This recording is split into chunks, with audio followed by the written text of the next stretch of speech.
மச்சான் நம்மக்கிட்ட இப்போது 2025 ட்ரைம் ஸ்பீட் 400 இருக்குங்க.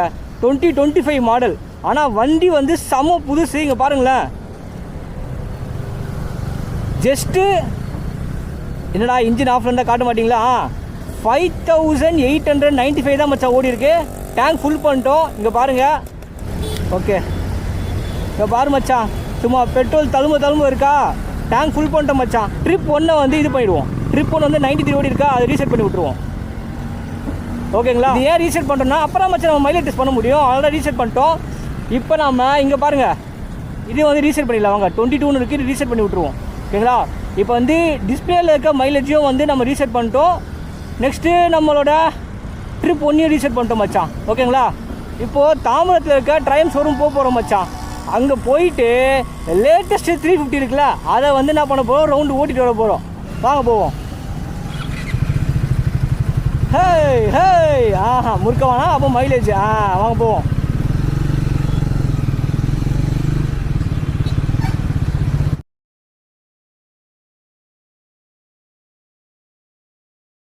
மச்சான் இது வந்து பார்த்தீங்கன்னாக்கா ஸ்பீட் 350, அது வந்து பார்த்தீங்கன்னாக்கா ஸ்பீட் 400. பார்த்தீங்களா? கலர் கூட எல்லாம் ஒரே மாதிரி தான் இருக்குது. பக்கத்துலனாக்கா எது 350 எது 400 தெரியாது. நானே வந்து இது வச்சு தான் கண்டுபிடிக்கிறேன். இது வந்து 350 வந்து இந்த ஃபோன் ஹோல்டர் வந்து ஃபிட் பண்ணியிருக்காங்க. அது வந்து அப்படியே ஸ்டாக்காக இருக்குது. அதை வச்சு தான் கண்டுபிடிக்கும் தவிர பாக்கி வந்து டிஃப்ரென்ஸ் கண்டுபிடிக்க ரொம்பவே கஷ்டங்க. ஆனால் ஒரு விஷயம், எக்ஸாஸ்ட் ஹோல்டர் வச்சு கண்டுபிடிக்கலாங்க. பாருங்கள், இது வந்து 350 ஓடுது.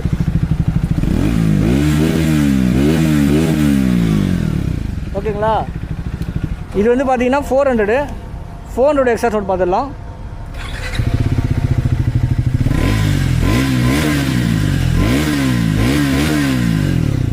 சொல்லல, இது வந்து கொஞ்சம் வந்து காமாக வந்து இருக்குது. இது வந்து பார்த்தீங்கன்னா அப்படியே வந்து அந்த மாதிரி வந்து முரட்டுத்தனமாக இருக்குங்க எக்ஸாஸ்ட் நோட்டு.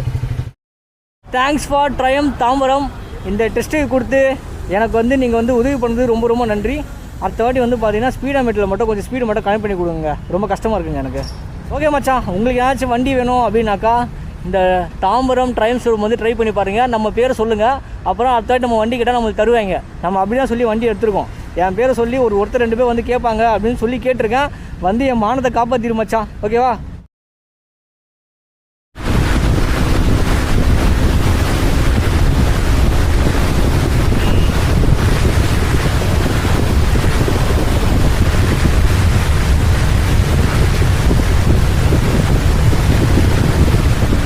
மச்சான் வண்டி வந்து செமையாக இருக்குடா. ஹைவேல ஐயோ ட்ரையம்ப் பஜாஜ் உம்மாடா.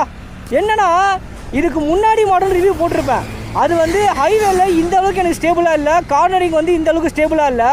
இந்த MY25ல இந்த டயர் வந்து அப்கிரேட் பண்ணிட்டாங்க. அதனால் வந்து வண்டி வந்து தாறுமாறு தக்காளி சோறாக இருக்குது. செம்ம ஸ்டேபிளாக இருக்குது.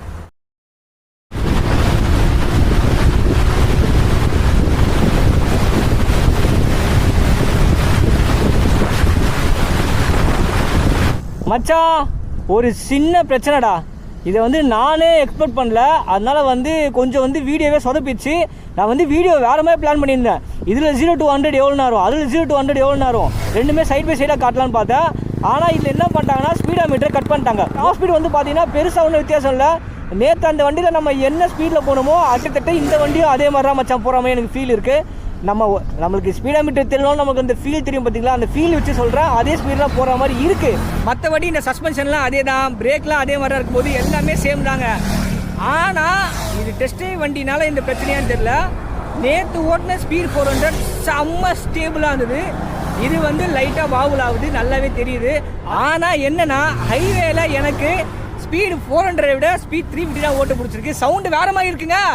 நேற்று வண்டி ஓட்டினேன், அந்த வண்டியில் எக்ஸாஸ்ட் நோட் வந்து நல்லா தான் இருந்துட்டு, காமாக தான் இருந்துட்டு. இதில் வந்து அப்படியே பான்னு போகிற மாதிரி இருக்குது. எக்ஸாஸ்ட் டிஃப்ரென்ஸ் இருக்குது. மித்தா இல்லை உண்மையான்னு தெரில. நீங்கள் ஏதாச்சும் இந்த எக்ஸ்பீரியன்ஸ் இருந்தால் சொல்லுங்கள். ஹீட்டு வந்து நல்லாவே தெரியுதுங்க. லெஃப்ட் சைடில் வந்து நல்லாவே தெரியுது. ரைட் சைடில் வந்து அந்தளவுக்கு ஹீட்டு வந்து தெரில. பட் லெஃப்ட் சைடில் ஹீட்டு வந்து செம்மையாக இருக்குது. நேற்று வந்து ஒரு 40 கிலோமீட்டர் வந்து சிட்டியில் ஓட்டினேன். எனக்கு நல்லாவே ஹீட்டு தெரிஞ்சுதுங்க இந்த வண்டியில். ஹீட்டு வந்து அதை கம்பேர் பண்ணும்போது இது வந்து கொஞ்ச நேரம் லேட்டாக கழிச்சு தான் வந்து ஹீட்டு ப்ரொடியூஸ் பண்ணுற மாதிரி இருக்குங்க. அது வந்து உடனே ஹீட் ப்ரொடியூஸ் பண்ணுச்சு. இது கொஞ்சம் டைம் எடுத்து தான் ஹீட் ப்ரொடியூஸ் பண்ணுது. ஆனால் வந்து ஹீட் இருக்குது. செகண்ட் கீரில் வந்து பார்த்தீங்கன்னாலும் 4000 RPMல எனக்கு வந்து அந்த பஸ்ஸு தெரியுது. அது வந்து ஹேண்ட்பாரு ஃபுட் ரெஸ்ட் எல்லா இடத்துலையும் தெரியுது. ஆனால் ஒன்ஸ் 5000 போயிட்டுனாக்கா அது அப்படியே கண்டினியூ ஆகுது. பட் நம்மளுக்கு நோட்டிசபிளாக இல்லை, ஏன்னா வண்டியோட எக்ஸாஸ்ட் நோட்டே மாறுது. ஸோ அப்போ வந்து பார்த்தீங்கன்னா அந்த ஃபீலே சூப்பராக இருக்குது. வைப்ரேஷனே தெரியல எனக்கு கேட்டாக்கா. அதுக்கப்புறமா ஸ்பீடு 400 வந்து ஹைவேல வந்து அப்படியே மாதிரி காமாக போச்சு. இந்த அளவுக்கு வந்து பார்த்தீங்கன்னா ஒரு வைப்ரேஷன் லெவல் வரை கொடுக்கல. இது வந்து ரொம்ப ஓட்டவே முடியாமல் வைப்ரேஷன்லாம் இல்லை. பட் ஸ்பீட் 400 மாதிரி ஸ்மூத்தாக இல்லை. இதில் கொஞ்சம் லைட்டாக வந்து வைப்ரேஷன்ஸ்லாம் வந்து இருக்குது. ஓகே மக்களே, இதுக்கு மேலே என்ன பண்ணுவோம், இந்த காமனான விஷயம்லாம் பார்த்துருவோம். ஏன்னா வந்து பிரேக் மாறல, சஸ்பென்ஷன் மாறல, பில்லியன் கம்ஃபர்ட்டில் எதுவும் மாறல. அதனால் வந்து அதெல்லாம் எப்படி இருக்குன்னு சொல்லி ஸ்பீடு 400 வச்சு செக் பண்ணிவிடுவோம். ஓகேங்களா?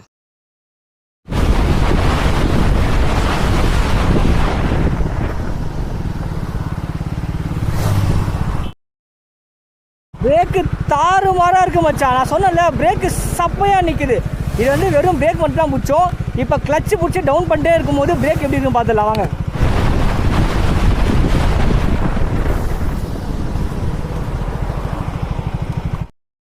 அதாவது கிளச்சு பிடிச்சிட்டே பிரேக் பிடிச்சாலும் வண்டி வாபுல் ஆகலை, அப்படியே பிரேக் அடித்தாலும் வண்டி வாபுல் ஆகலை. சில வண்டிலாம் இருந்தது கிளச்சு பிடிச்சிட்டே பிரேக் அடிச்சாக்கா வந்து வாபுல் ஆச்சு. சில வண்டி வந்து அப்படியே பிரேக் அடிச்சா வாபுல் ஆச்சு. இந்த வண்டி வாபுல் பிரச்சனையே இல்லை, ஸ்டேபிளாக நிற்கிறான். பைபிளில் ஸ்டேபிளாக நிற்கிறான். ஆனால் நீங்கள் கிளச்சு பிடிச்சி கீர் டவுன் பண்ணி பிரேக் அடிக்கிறத விட டேரெக்டாக பிரேக்கு ஃப்ரண்ட் அண்ட் பிரேக் பிடிச்சிங்கன்னா வண்டி அப்படியே சொன்ன இடத்துல நிற்கிதுங்க.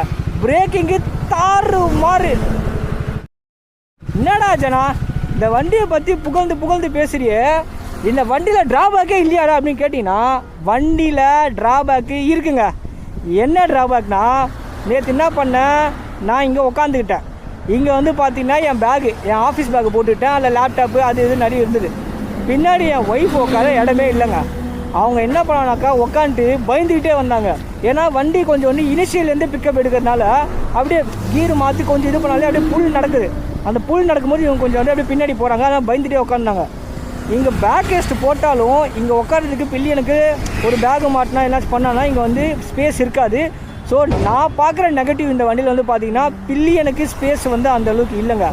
அது மட்டும் ட்ரையம் பண்ணி கொஞ்சம் இந்த சீட்டை வந்து இவ்வளோ தூரம் எக்ஸ்டெண்ட் பண்ணியிருந்தாங்கனாக்கா செம்மையாக இருந்திருக்கும். நானே இந்த வண்டி வந்து வாங்கியிருப்பேன். எனக்கு பில்லியன் கம்ஃபர்ட் இல்லை, அதான் வந்து ஒரு மிகப்பெரிய பிரச்சனை. ப்ராக்டிக்கலாகவும் செக் பண்ணி பார்க்கலாமே. இப்போது ப்ராக்டிக்கலாக இந்த வண்டியை பார்த்தீங்கன்னு வச்சுக்கோங்க, பாருங்கள், அவள் தான் அசால்ட்டாக தள்ளிட்டு போயிட்டே இருப்பேன். இந்த வண்டியை வெயிட் வந்து தெரியுது, ஃப்ரண்ட்டில் வந்து வெயிட் தெரியுது. ஆனால் ரொம்ப வந்து நம்மளால் தள்ள முடியாத அளவுக்குலாம் வெயிட்லாம் வந்து மோசமாக இல்லை. வெயிட் வந்து தெரியுது ஃப்ரண்ட்டில். ஆனால் தள்ளலாம் மச்சான், தள்ளலாம்.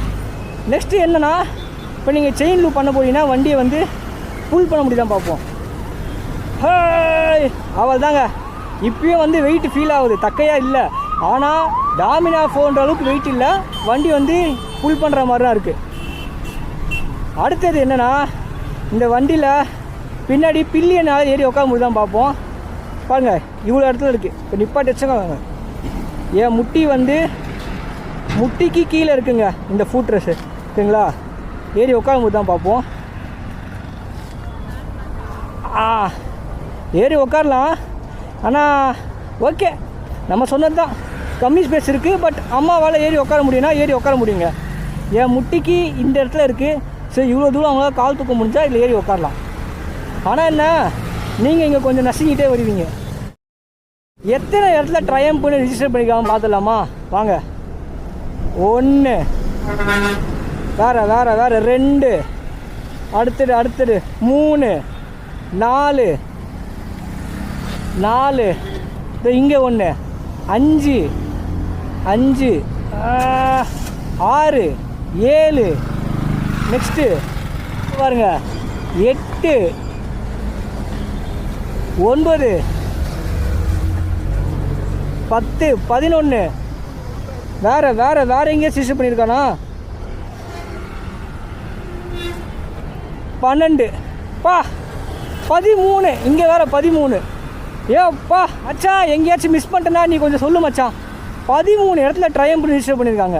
ஏன் இது இங்கே மட்டும் பண்ணால் பத்தாதா? இவர் இங்கெல்லாம் வந்து ட்ரையம் பண்ணி ரிஜிஸ்டர் பண்ணால் எங்களுக்கு தெரியுமா அப்படின்னு கேட்க தோணுது மச்சான். நான் கேட்க மாட்டேன், ஏன்னா எனக்கு இந்த வண்டி ரொம்ப பிடிச்சிருக்கு.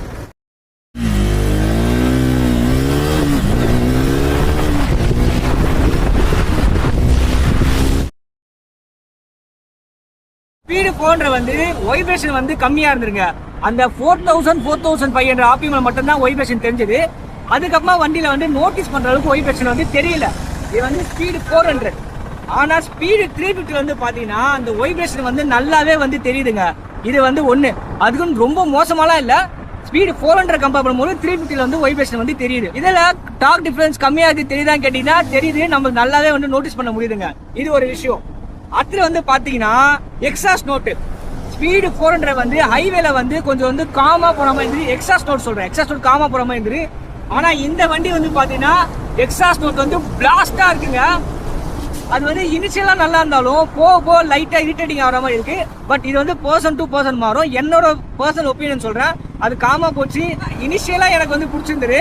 ஆனா இப்ப வந்து பாத்தீங்கன்னா எனக்கு வந்து லைட்டா வந்து இரிட்டேட்டிங் ஆகிற மாதிரி தாங்க இருக்கு. மற்றபடி இந்த சஸ்பென்ஷனு அது இது எந்த டிஃபரன்ஸும் இல்ல. இன்ஜின்ல நான் பார்த்த டிஃபரன்ஸ் இந்த வைப்ரேஷனு அப்புறம் டாப் ஸ்பீடு வந்து பாத்தீங்கன்னா இதுல ஸ்பீடா ஒர்க் ஆகல. ஆனாலும் அந்த வண்டியும் இந்த வண்டியும் ஒரே டாப் ஸ்பீட் போற மாதிரி எனக்கு வந்து ஃபீல் நடக்குதுங்க. ஆனா டார்க் டிஃபரன்ஸ் தெரியுது. அது வந்து இதை விட கொஞ்சம் சீக்கிரமா அச்சீவ் பண்ணாம இருந்தது. பட் இது வந்து அது கம்பேர் பண்ணுவோம் கொஞ்சம் பொறுமையாக டாப் வந்து அச்சீவ் பண்ற மாதிரி ஃபீல் ஆகும். அதான் இதான் மச்சான் டிஃபரன்ஸ். இப்போ உங்க வழி இல்ல, நீ வாங்கினா ஸ்பீட் 350 தான் புதுசு வாங்க முடியும். ஆனா என்ன கேட்டீங்கன்னா இந்த பில்லியன் சீட் மட்டும் பிரச்சனையை சொல்லுவேன். இது மட்டும் பிரச்சனையா இல்லாம கொஞ்சம் பெருசா கொடுத்தா நானே கூட வாங்கியிருப்பேன். எதை ஸ்பீடு 400. இது கொஞ்சம் 350 கொஞ்சம் டவுட்றாங்க மேபி. ஆனா ஒருவேளை மைலேஜ் வந்து ஒரு 2, 3, 4 அந்த மாதிரி அதிகமா கொடுத்தாக்கா ஸ்பீட் 350 கன்சிடர் பண்ணுவாங்க. மச்சான் நம்ம வந்து 131.1 கிலோமீட்டர் ஓட்டிருக்கோங்க. டேங்கை வந்து ஃபுல் பண்ணிட்டோம். இப்போ மைலேஜ் கேல்குலேட் பண்ணிடலாமா? 131.1 டிவைடட் பை 6.04. ஹை, என்னடா 21 மைலேஜா? மச்சான் 21 தாண்டா கொடுத்துருக்கு. என்ன நினைக்கிறீங்க இந்த மைலேஜ் பொறுத்து? ஏன்னா நாம் இதில் மொத்தமாக மிஞ்சி போனால் ஒரு 20 கிலோமீட்டர் 15 கிலோமீட்டர் தாங்க வந்து புஷ் பண்ணி நல்லா ஓட்டணும். பாக்கியெல்லாம் நம்ம ரெகுலராக எப்படி ஓட்டுமோ டே டு டேல அப்படி தான் ஓட்டினேன். பெருசாக ஒன்றும் டிராஃபிக்கில் வந்து பம்பர் டு பம்பர் டிராஃபிக்லாம் பெருசாக ஓட்டல. அப்படி இல்லாமலே இந்த மைலேஜ் ஓகேவான்னு சொல்லுங்கள். சரி, டிஸ்பிளேல எவ்வளோ மைலேஜ் காட்டுறோன்னு பார்க்கலாம். டிஸ்பிளேல 24 காட்டுது. ஆக்சுவலாக மைலேஜ் வந்து 21 தாங்க. இந்த மைலேஜ் வந்து நிஜமாலே ஒரு புவர் மைலேஜ் தாங்க. கொஞ்சம் வண்டி வந்து நிஜமாலே 24 கொடுத்துருந்தாக்கா நல்ல மைலேஜாக இருந்திருக்கும். பட் 21 ரொம்ப மோசமான மைலேஜ்.